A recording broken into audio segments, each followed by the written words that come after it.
하나님의 말씀은 요한복음 21장 15절로 17절입니다. 그들이 오찬을 먹은 후에 예수께서 그 시몬에게 이르시되 요한의 시몬 네가 이들보다 더 나를 사랑하느냐 하시니 이르되 진실로 주님 내가 당신을 사랑하는 줄 당신께서 아셨나이다. 그에게 이르시되 내 어린 양들을 먹이라 하시고 또 두 번째 그에게 이르시되 요한의 시몬 네가 나를 사랑하느냐 하시니 이르되 진실로 주님 내가 당신을 사랑하는 줄 당신께서 아셨나이다. 그에게 이르시되 내 장성한 양들을 목양하라 하시고 세 번째 그에게 이르시되 요한의 시몬 내가 나를 사랑하느냐 하시니 세 번째는 내가 나를 사랑하느냐 하시므로 베드로가 근심하여 이르되 주님 모든 것을 아셨음에 내가 당신을 사랑하는 줄을 당신께서 자세히 아시나이다. 예수께서 그에게 이르시되 내 장성한 양들을 먹이라. 오늘 말씀 가지고 오해하기 딱 좋은 질문, 나를 친구로 사랑하느냐? 라는 제목으로 말씀을 나누겠습니다.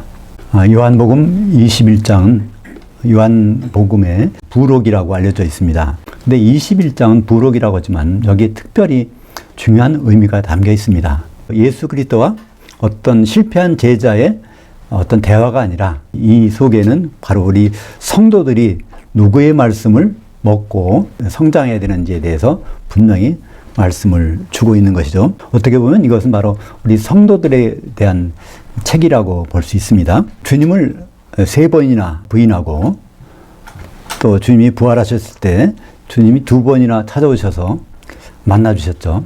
근데 그런 베드로가 결국은 자기 생업을 위해서 고향으로 들어가서 있었는데 주님이 끝까지 거기까지 찾아가셔서 내가 나를 사랑하느냐라는 사랑으로 그 대화로 설득하신 다음에 그를 회개시켜서 다시 사도로서 일을 맡겼다고 하는 것이 사람들에게 알려진 내용입니다. 근데 사실은 이 본문의 내용에서 팩트가 틀린 것이 너무나 많아요. 그런데 오늘 읽은 말씀 중에서 얼마나 우리가 읽고 있는 내용과 실제 내용이 다른 것인지를 많이 보게 됩니다. 특별히 주님과 베드로의 만남, 이것은 주님이 찾아가서 베드로를 만나신 것이 아닙니다. 그게 거꾸로입니다. 주님이 먼저 계시겠다고 한 것을 사도들이 기억해서 예루살렘에 있다가 거기까지 120km가 되는 곳을 도보로 해서 거기 걸어가서 그 약속 장소에서 만나는 장면이 요한복음 21장 1절부터 시작되는 겁니다. 예수님은 일찍이 십자가에서 죽임 당하시기 전에 사도들에게 이 말씀 하셨어요. 마태복음 26장 32절에 보면 그러나 내가 살아난 후에 너희보다 먼저 갈릴리로 가리라. 또 마태복음 28장 7절인가 보면요. 거기는 이제 주님이 부활하신 다음에 막달라 마리아 보고 내 형제들에게 가서 내가 먼저 갈릴리에 가서 기다리겠다 이렇게 말하라. 그런 말씀을 분명히 해줍니다. 그래서 베드로를 비롯한 이 사도들이 갈릴리까지 가서 주님을 만난 것이지 주님이 도망다니는 베드로를 고향까지 쫓아가서 설득시켜서 일을 시키는 그런 장면이 아니라는 것이죠. 따라서 본문의 내용은 주님이 사랑하는 베드로를 비록 주님을 부인했지만 그를 치유하셔서 그에게 사도의 직임을 맡기고 하는 그런 것이 아니라 바로 사도들은 어떤 일을 하게 되고 그를 통해서 성도들은 사도들을 어떻게 대우해야 되는지를 설명하고 있는 것입니다. 한마디로 성도들은요, 사도들의 꼴만 먹어야 돼요. 왜냐하면 예수님이 사도들을 통해서 성도들의 꼴을 주기로 작정했기 때문에 그 내용이 오늘 본문의 핵심입니다. 과연 우리는 누구 말을 들어야 될까? 거기에 대한 주님의 대답이 있는 것입니다. 오늘 보면 여기 또 베드로를 주님은 어떻게 부르십니까? 시몬으로 불렀습니다. 근데 그냥 시몬이 아니라 요한의 아들 시몬이라고 했어요. 근데 사실 원문에 보면 요한의 아들이 아니라 요한의입니다. 요한의 시몬. 그러니까 과연 요한의라는 것이 무엇일까요? 너는 나를 처음 만났을 때 그때 너는 세례 요한의 제자였잖아. 그 과거로 돌아가서 그걸 회상시키기 위한 것입니다. 왜냐하면 세례 요한이라는 사람은요, 어떤 사람이죠? 물로 세례를 주는 사람이에요. 근데 예수님은 누굴까요?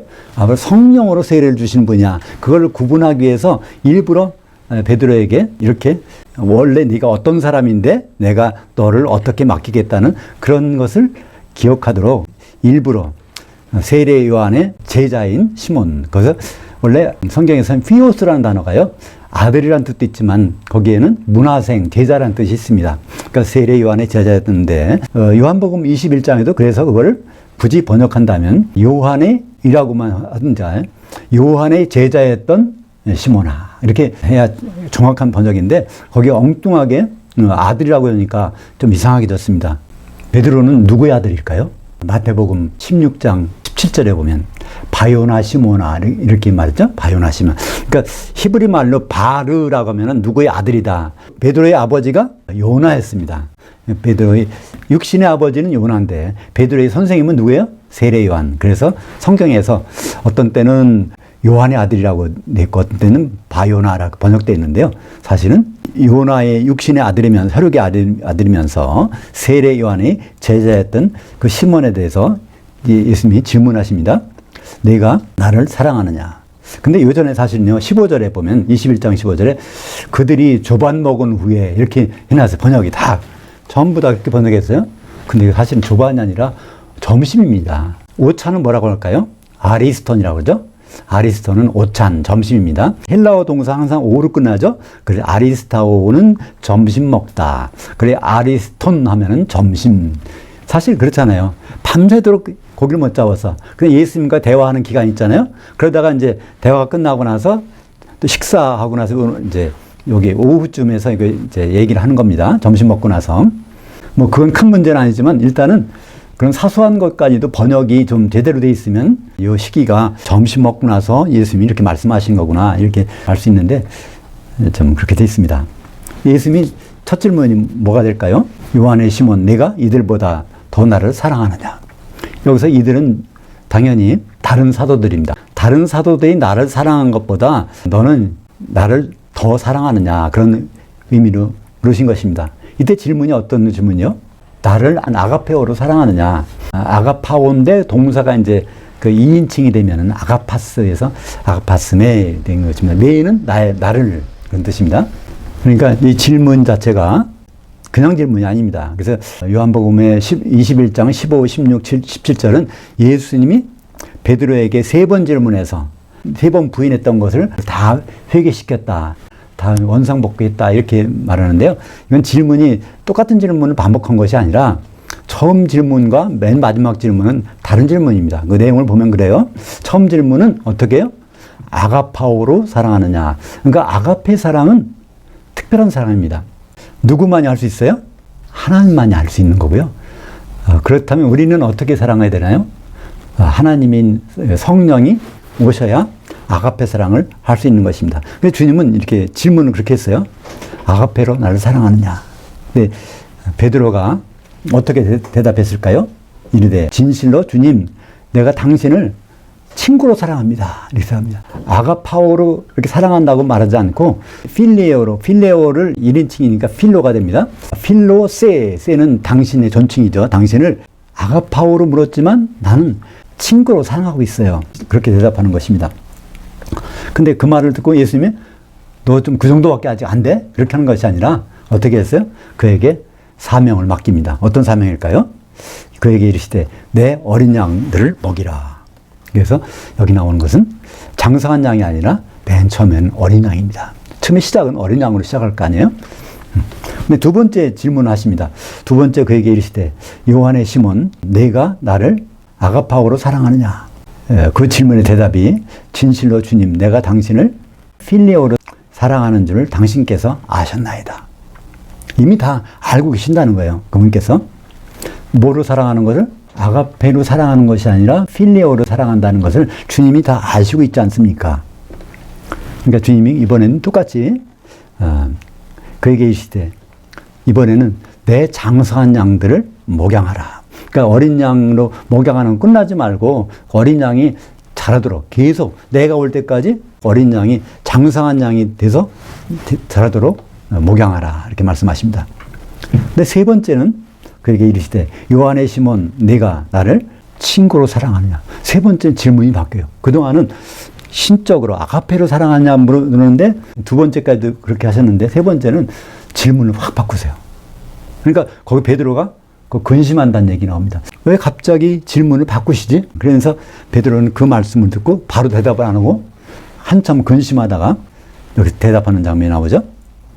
세 번째는 네가 나를 친구로 사랑하냐 하심으로 베드로가 근심하여 이르되 주님 모든 것을 아셨음에 내가 당신을 친구로 사랑하는 줄을 당신이 지금 자세히 아시나이다.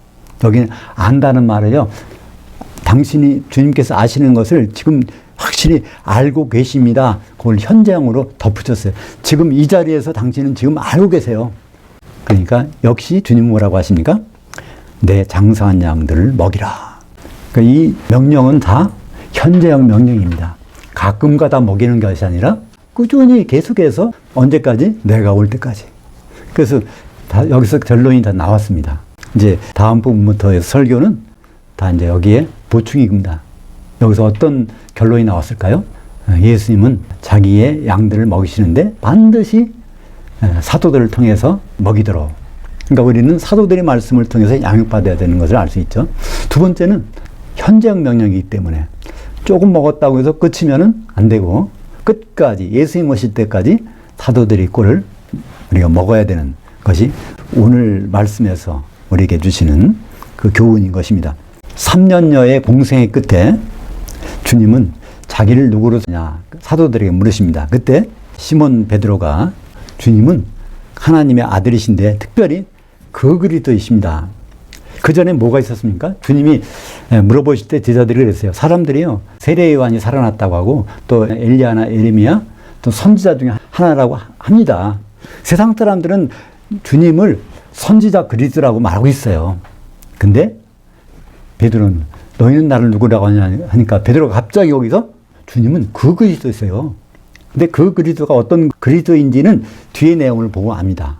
그 그리스도라고 대답하자마자 주님께서는 이걸 다른 사람한테도 아무도 알리지 말고 내가 예루살렘에 가서 죽고 부활해서 바로 이렇게 하리라. 그 말씀하시는 바로 자기 몸을 제물로 드리실 그 그리스도라는 것을 베드로의 입을 통해서 고백하게 하시는데 사실은 그건 베드로의 신앙 고백이 아니라 예수님이 말씀하시죠.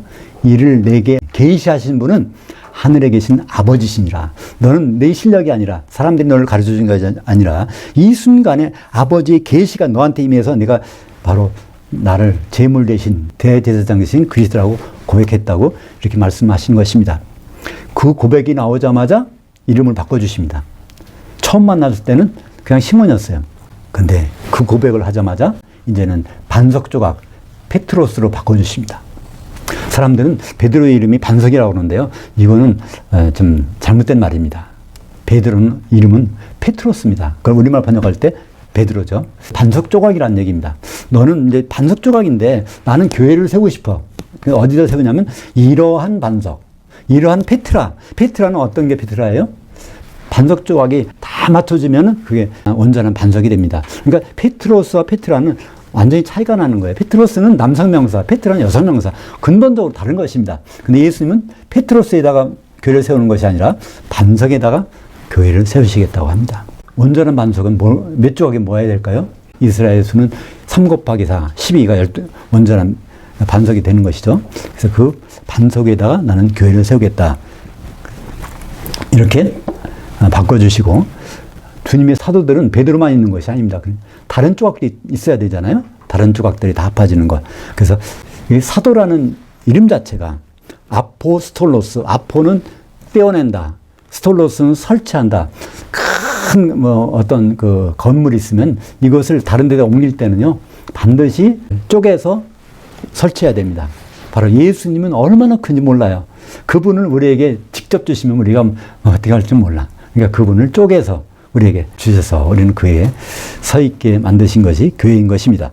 사도들을 그런 의미로 말씀하시는 것이 누가복음 20장 19절에 보면요. 최후의 만찬 하시고 거기서 한 덩어리 떡을 가지고 쪼개서 이것은 너희를 위하는 내 몸이니 거기 12명의 사도를 갖다 놓고 이거 내 몸을 12조각 내서 하나씩 준 게 바로 너희가 이런 사람들이야. 그것을 거기서 확인시켜 줍니다. 고린도전서 10장 4절에 보면 예수님 자신이 따르는 반석 출애굽할 때 거기 광야에서 따라다니는 반석이 바로 페트라가 예수님이신데 페트라가 쪼개지면 사도들이 되고 그를 다시 모으면 거기다가 교회를 세우시겠다는 것입니다. 반석 대신 예수님이 십자가에서 쪼개지시잖아요. 쪼개지시니까 거기서 이제 성령의 생수가 나오고 그를 통해서 교회를 세우시지 않습니까? 그런 베드로에게 사명을 맡기기 위해서 예수님은 첫 만남을 상기시키기 위해서 시몬이라고 부르십니다. 그때 그 자리에서 너를 베드로라고 할 거라고 말씀하셨기 때문에 그렇게 그를 호칭하셨던 것이죠. 그러니까 첫 번째 질문도 네가 날 아가파오로 사랑하느냐? 대답은 친구로 사랑합니다. 두 번째도 아가파오로 사랑하느냐? 네, 친구로 사랑합니다. 근데 세 번째가 질문을 바꾸시죠. 그러면 내가 나를 친구로 사랑하느냐? 그래서 베드로는 여전히 좀 근심했지만 여전히 똑같은 질문을 대답합니다. 난 주님을 친구로밖에는 사랑할 수 없어요. 그 대답이 그냥 일부러 하는 겸손일까요? 그렇지 않습니다. 베드로는 거기서 자기의 진심을 말했습니다. 왜냐하면 아가파오로 사랑하는 거, 아가페로 사랑하는 것은 성령이 아니고서는 그 불가능하기 때문에 그렇습니다. 로마서 5장 5절에 뭐라고 되어 있을까요? 우리에게 주신 성령으로 말미암아 하나님의 아가페 사랑이 각자의 마음들에 있게 되었느니라. 그래서 우리는 그냥 세계명을 쉽게 생각하죠. 세계명이 서로 살아라고 하니까 그냥 그렇게 하면 되겠지. 근데 그 사랑은요, 뭐가 전제가 됩니까? 성령을 받은 사람만이 할 수 있는 것이 세계명이 아니겠습니까? 너희는 서로 사랑하라. 그때 아가파테. 그러니까 아가페로 사랑하는 거예요. 근데 그 사랑은 예수님이 승천하시고 오순절까지는 그 사랑이 불가능했습니다. 베드로는 그것을 말하는 것입니다. 그러니까 베드로가 주님을 아가페로 사랑하지 못하고 필레오로밖에 사랑하지 못한다고 하는데 왜 주님은 그 사명을 맡겨주셨을까요? 아가페 사랑은 나중에 할 수 있기 때문에. 언제? 성령을 받으면. 그래서 미리 그것을 말씀해 주신 것입니다. 그러니까 필레오의 친구 간의 사랑은요, 서로가 이해관계가 맞는 사랑이에요. 서로 사정을 알 때 그것이 가능하다는 것입니다. 예수님은 요한복음 15장에 포도나무 비유를 설명하시면서 그때 이런 말씀하셨습니다. 요한복음 15장 15절에 이제부터 너희를 노예들이라 하지 아니니 노예는 주인이 하는 것을 알지 못함이라. 너희는 친구들이라 하였으니 내가 아버지께 들은 모든 것을 다 너희에게 알게 하였음이라. 그래서 예수님은 15장이 어디입니까? 15장이 바로 십자가 지시 전에 전날 밤에 하신 설교예요. 그때는 친구라는 것은 필로스, 이게 필리아의 사랑을 나누는 사람들끼리 이걸 필로스라고 말합니다. 그러니까 이제는 예수님이 무슨 일을 할 것인지를 사도들이 다 알게 됐다는 것입니다. 이 같은 내용을 요한복음 5장 20절에서 이렇게 말씀하십니다. 아버지께서 하신 일을 알게 되는 것, 그것이 바로 친구 간의 사랑이라는 것을 그 아버지께서 그 아들을 친구로서 사랑하사 자기가 행하시는 것들을 다 그에게, 그리스도에게 보이시고, 그래서 이제 사도들은 예수님이 하실 일을 다 알고 있지 않습니까? 마태복음 16장 18절 예수님이 교회 세우신다고 했는데 그 교회를 어디서 세워요? 반석 조각들이 다 모아지면 교회를 세운다고 했으니까 그 교회를 세우시기 위해서 예수님이 십자가 달리셨고, 그래서 앞으로 할 일들이 그런 일이라는 것을 바로 사도들은 알았기 때문에 친구로서 사랑한다는 그 말에 예수님은 그분의 사명을 맡겨주신 것입니다. 근데 하명자와 수명자 간에 필요한 사랑은 친구 간의 사랑입니다. 명령을 하는 사람을 하명자라고 그러죠. 그 명령을 받는 사람은 수명자라고 그러는데 예수 그리스도와 사도들 간에 일을 맡기는 것을 친구 간의 사랑으로 말씀하시고 있는데요. 요한복음 15장 14절에 보면 너희는 내가 명하는 대로 행하면 곧 나의 친구들이라. 그러니까 이제 친구들은 바로 예수님이 명하는 것을 할 그 의무를 갖고 있습니다. 그래서 고린도전서 16장 22절에 보면 만일 누구든지 주를 사랑하지 아니하면 저주를 받을지어다. 이 말은요, 주를 아가페로 사랑하지 않으면 저주받는다는 얘기가 아니라 주를 친구로 사랑하지 않으면, 하나님이 맡기신 일을 제대로 하지 않으면 저주를 받는다는 얘기입니다. 그때 사랑도 아가페 사랑이 아니라 필리아의 사랑인 것입니다. 그래서 명령을 받는 데는 친구 간의 사랑이 필요하지만 명령을 이행할 때는 필요한 것이 무엇일까요? 로마서 5장 5절 있는 것처럼 성령의 사랑이 없이는 명령을 이해할 수 있는 능력이 없는 것입니다. 그래서 예수님은요, 베드로에게 내 어린 양을 먹이라, 또 장사한 양들을 치라, 내 장사한 양들을 먹이라, 이것이 명령입니다. 그 명령이 지금 당장 가서 하라는 얘기일까요? 아니요. 예수님은 그 뒤에 말씀하십니다. 승천하시면서 그랬어요.